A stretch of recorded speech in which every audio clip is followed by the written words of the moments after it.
Um prazer tê-la conosco aqui nessa manhã no Jornal Gente para conversar um pouquinho mais conosco sobre a PEC de transição, que a Natália trouxe a informação, já tem relator, já sabe que vai tramitar em caráter de urgência, só resta saber o mais importante, né? O que vai ter lá no texto, quais serão as contrapartidas para essa licença para gastar que vai ser dada para o novo governo. E a gente fala muito, né, Juliana, sobre o mercado financeiro, está preocupado. Quem está preocupado também somos cidadãos como nós. Por quê? Porque nós vamos pagar essa conta. Essa conta não vai cair do céu. O governo não joga na loteria para ganhar na loteria e ter a sorte de equilibrar as contas assim num passe de mágica, né?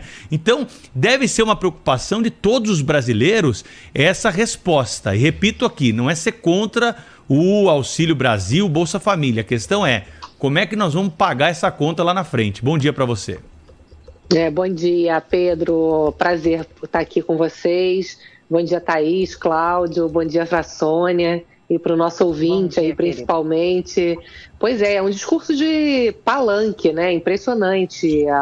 O Lula, nesse momento, chegar e fazer um discurso de que a questão ali de ajudar os mais pobres deixa o mercado financeiro estressado, como se ele não pudesse ajudar os mais pobres porque o mercado financeiro vai reagir mal e é uma instituição do mal, né, que quer que as pessoas passem fome. Então, acho que é importante esclarecer que o mais pobre é o que mais sofre se não tem responsabilidade com as contas públicas. É um discurso distorcido que faz com que as pessoas acreditem, né, uma espécie de fake news de que aumentar a proteção social faz com que o mercado financeiro fique chateado e, com isso, você tem aí uma medida que vai desagradar os rentistas, né? Quem tem dinheiro para aplicar na Bolsa, por exemplo. Só que isso é uma falácia, porque o mercado financeiro, na verdade, é só um termômetro do que vai acontecer com a nossa vida se essa irresponsabilidade fiscal for à frente. Porque você vê, o dólar ontem disparou. Dólar mais alto significa mais inflação. Mais inflação é menos poder de compra, principalmente das famílias mais pobres. É menos crescimento para o país, é menos emprego. Então, nesse momento, na altura do campeonato, depois de tudo que a gente já viveu, ouvir um discurso como esse, de uma receita que já foi testada pelo PT no passado e que levou o Brasil a maior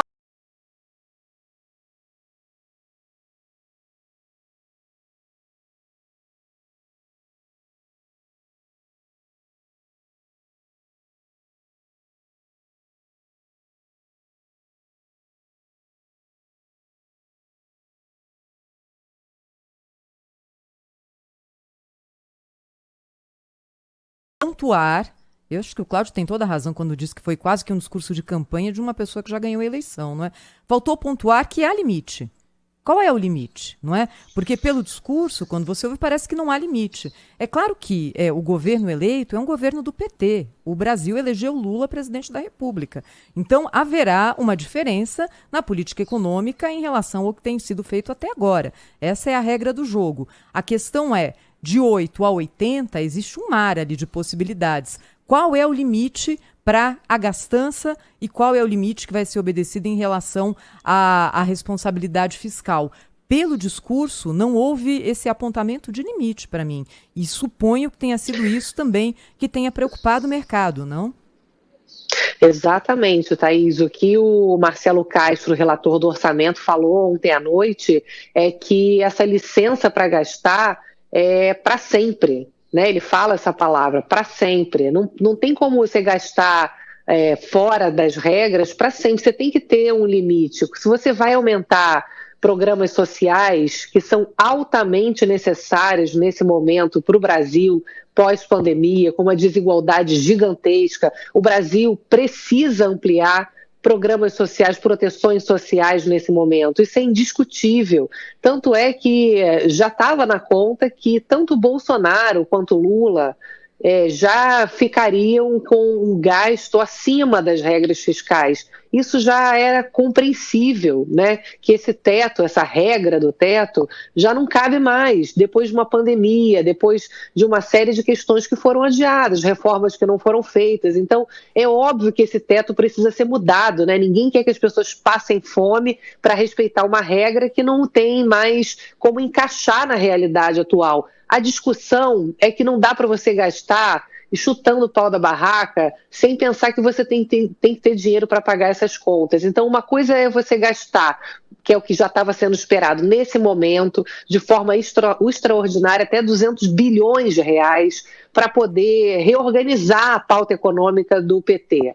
Então, já estava contando que haveria ampliação dos gastos com transferências de renda, haveria gastos maiores com o programa de habitação popular, o Minha Casa Minha Vida, teria que haver, obviamente, a recomposição do programa Farmácia Popular, que foi diminuído para poder colocar dinheiro para o Centrão, né, que fique registrado. O Centrão, com o orçamento secreto, tirou dinheiro do programa do Farmácia Popular. Então, tem uma série de recomposições que já estavam sendo esperadas e que são necessárias para as camadas mais vulneráveis da população.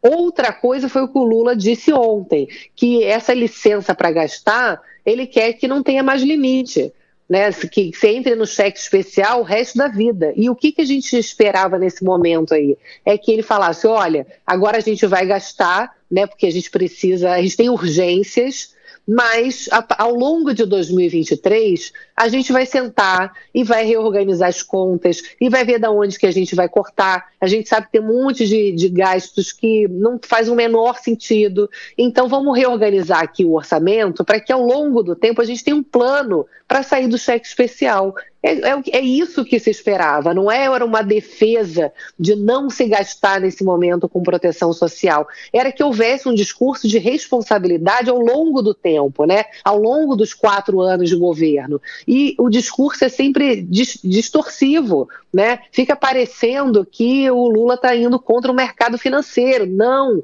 é um discurso que está indo contra a população mais vulnerável. Então, é uma irresponsabilidade que não estava sendo esperada, tanto é que o Lula foi eleito com o apoio ali do centro, né? E o mercado financeiro estava recebendo muito bem essa equipe de transição e toda a movimentação, mostrando que o Lula faria uma composição, porque é uma sociedade dividida, ele ganhou por pouco do Bolsonaro, o Congresso é um Congresso de oposição, então as movimentações e as expectativas era para um governo moderado, que tivesse um meio do caminho, né? E aí a Helena Landau, que é economista do programa da Simone Tebet, estava conversando com ela agora há pouco, e ela escreve um artigo onde ela fala que essa equipe de transição parece mesmo que é para inglês ver. Ela realmente pegou pesado e está certo em pegar pesado, porque não é possível que hoje eles não tentem corrigir esse discurso mais radical. Juliana Rosa trazendo para a gente aqui questões ligadas à economia. A Sônia tem uma pergunta para a Juliana aí, eu vi você se movimentando na tela. Isso, é porque a Ju tocou num ponto super importante, Ju, porque aqui nos bastidores da COP a gente tem o atual governo, a gente tem nos bastidores já o novo governo, né, inclusive com a chegada do Lula na próxima semana, nós temos toda a iniciativa privada por aqui, então tem uma delegação brasileira muito intensa, então isso repercutiu muito nos bastidores. E o Lula tem 2 caminhos, né? Ele tem o discurso que ele pode fazer aquela coisa da vingança, né, que a gente sabe muito bem, tipo, eu voltei, agora vocês vão ver, e ele tem o discurso na mão dele da União do Brasil, que foi isso que foi vendido na campanha. Na verdade, o Lula propôs um projeto e não a volta do PT, simplesmente. E, por uma pouca margem de erro, ele venceu as eleições. Ele tem que ter isso na consciência, porque ele tem uma grande equipe econômica, ele viu os erros que foram cometidos no passado e ele tem tudo para terminar como o melhor presidente da história do país, se ele quiser. Acha que vai ser por aí, Ju?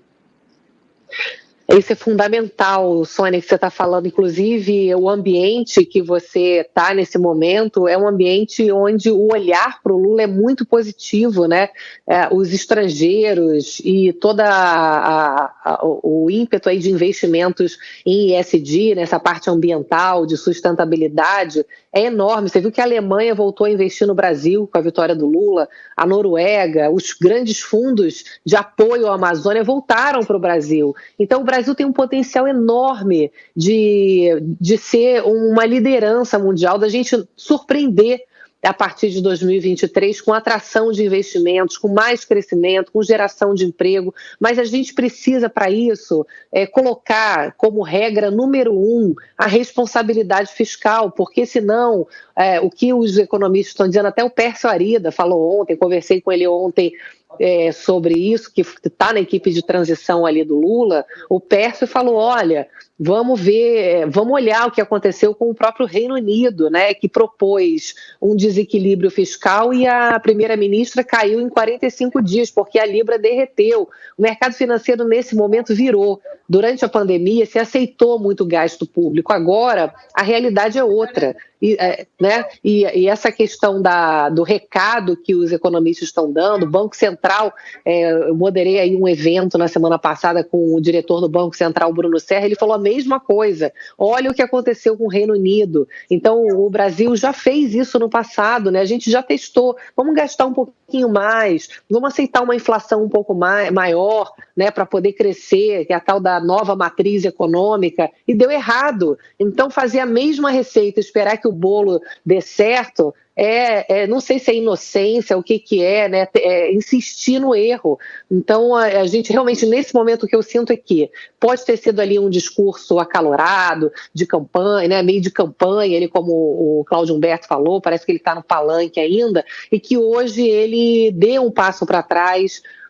O próprio Meirelles, né, Henrique Meirelles, falou e repercutiu muito, porque ele era um dos cotados para ser ministro da Economia, e ele falou que ele, enfim, ele falou o Lula de humor, né? Ele falou ontem, né, se referindo a Dilma Rousseff, as pautas mais radicais ali do PT. Depois ele falou, olha, eu apontei ali cenários e tal, mas eu ainda acho que vai ser o primeiro governo do Lula, né, ali de 2003, que o Lula conseguiu ampliar programas sociais e ter responsabilidade fiscal. Não é possível que o Lula 3 vai ser algo radical, né? Ninguém esperava isso até o momento, e o que eu sinto é que não espera, que foi ali um rompante, que ele vai ter que recuar, porque senão ele não vai conseguir alcançar o objetivo dele, que parece que é realmente, né, ao ele chorar ontem, falando sobre aumento da fome no Brasil, se ele quer realmente ajudar os pobres e diminuir a fome no Brasil, ele não pode chutar o pau da barraca das contas públicas. Ju, eu queria saber de você o seguinte, você percebe algum movimento de desinvestimento no Brasil, ou de fuga de investidores? A gente viu, por exemplo, a Petrobras, que é a nossa principal empresa estatal, eu acho que talvez a principal empresa brasileira hoje, perdeu de valor de mercado do dia 30 para cá, cerca de 20%. É uma queda absolutamente apavorante, digamos assim, né? Para a empresa e para os seus investidores. Você percebe isso? O risco, né? Pelo menos o risco de... Porque ontem nós ouvimos muito isso, né? As pessoas vendendo ações, caindo fora, indo para a renda fixa, ou simplesmente tirando o dinheiro do país e tal. Você percebe esse movimento? Assustou realmente, Cláudio. Ontem as declarações não estavam sendo esperadas dentro dessa linha, né, mais radical. Agora, é interessante notar que quando você conversa com os estrangeiros, eu conversei outro dia com o Rodrigo Xavier, que é um economista importante da SPX, que tem no mundo inteiro investimentos, mora em Londres, e ele me falou, olha, os estrangeiros olham o Lula de forma muito mais positiva do que o Bolsonaro, porque hoje o estrangeiro quer vir para o Brasil com uma agenda econômica inclusiva, essa agenda que a Soninha está cobrindo, da inclusão, da diversidade, do respeito ao meio ambiente. E os estrangeiros, ele estava me falando, o Rogério Xavier, que em Londres, quando tem passeatas, protestos, parece pessoal fantasiado de Erdogan e Bolsonaro. nesse nível. Né, o Bolsonaro é visto como um vilão, na França segundo também. Esse analista, na França também, né? Então, realmente, o Lula precisa aproveitar essa boa vontade que está tendo com o exterior, com os estrangeiros. A gente precisa, nesse momento, atrair investimentos para poder continuar crescendo, gerando emprego. É isso que os brasileiros precisam, né? Não é esse discurso de campanha. A gente precisa de um Lula pragmático, um Lula que fez um bom governo, né, no primeiro mandato dele. O segundo acabou gastando mais, começou a distorcer um pouco, mas ainda assim o Lula é visto como alguém pragmático na economia, alguém equilibrado, e por isso que o mercado financeiro deu ali o benefício da dúvida. E, Cláudio, vamos ver o que vai acontecer hoje, se ele vai recuar, porque realmente, se seguir nessa direção, a gente vai ter uma fuga de investimentos. Juliana Rosa, de olho no mercado, na economia, e aqui também na Rádio Bandeirantes, atualiza o ouvinte a respeito do que acontecer, se vão aparecer os bombeiros ao longo do dia ou não, né, Juliana? Bom dia, bom trabalho para você. Verdade, bom dia, bom estar aqui com esse grupo, bom demais, um beijo.